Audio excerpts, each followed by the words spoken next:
Among the faces found while flipping through old Colonia High School yearbooks, Al Lupiano was the best at finding different things. The 1989 Colonia senior found fun. I played every sport in school. He found his wife. Married today after all those years. And Lupiano found his career in environmental science. I was president of the science club. I was a member of the math club. But it was what he'd find more than 31 years later that shook the Colonia community and the rest of Woodbridge Township to its core.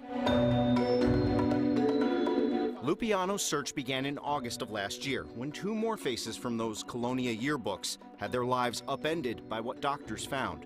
Lupiano's sister, Angela, was diagnosed with malignant glioblastoma. The worst of the worst when it comes to brain cancers. Later, on the same day, his wife, Michelle, was diagnosed as well. Hers, thankfully, a treatable brain tumor. To have my diagnosis a few hours later, it was a devastating day. And one the Lupianos found all too familiar.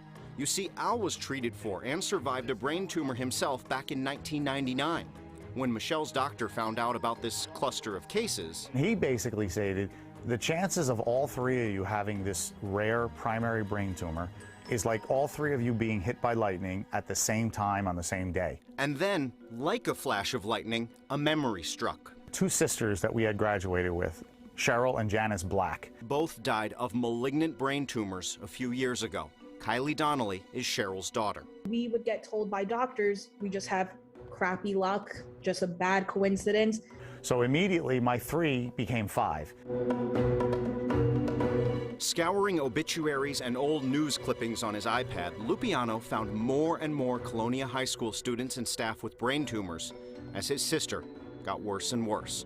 He confirmed 15 cases by the time Angela began slipping away. I put my hand on her head and I made her a promise. I said, I got it from here. She died February 17th of this year, and Lupiano released his findings March 7th. The list kept growing. Today we sit at 120 individuals, all with very rare primary brain cancers. These are our people. These are our friends. They're our neighbors. They're people we, play sports with. Woodbridge Mayor John McCormick says the town immediately contracted for radiation testing. Canisters collected air samples, and the entire school grounds were swept with Geiger counters. We did everything we could as quick as we could. Results are still pending, but McCormick says no immediate red flags were raised. We've asked them, hey, anything yet? And nothing has come up yet. Still, Lupiano worries the federal government and the state of New Jersey will look the other way if the local test results show no radiation. He's offered up his information. They said if we look at the list, now we're obligated to do something, and we haven't decided if we're going to do anything yet.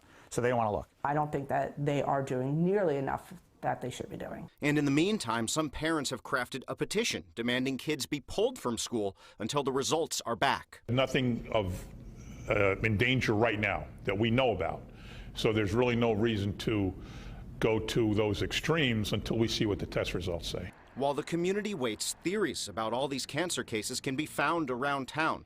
Tales of a radioactive rock found in the school in the mid-90s and an old Middlesex uranium sampling plant that was used in the Manhattan Project. Nobody thinks anything was brought in from the outside, so there's a lot of theories out there about radioactive dirt. That's all really pure speculation. Lupiano says this may just come down to the realities of 1960s New Jersey. Things were not done properly back in that time period.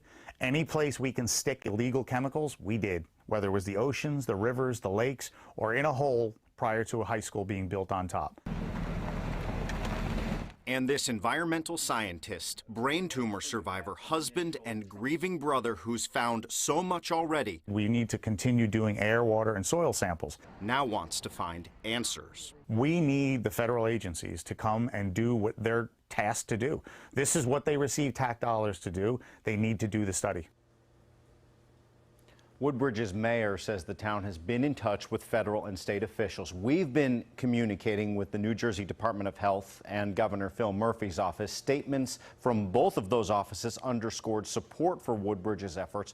A spokeswoman for the governor said the administration is taking, quote, thorough steps and is working with Woodbridge to analyze and make public the results of the environmental impact study that's underway, due out, by the way, by the end of the month. Tamsin and Corey.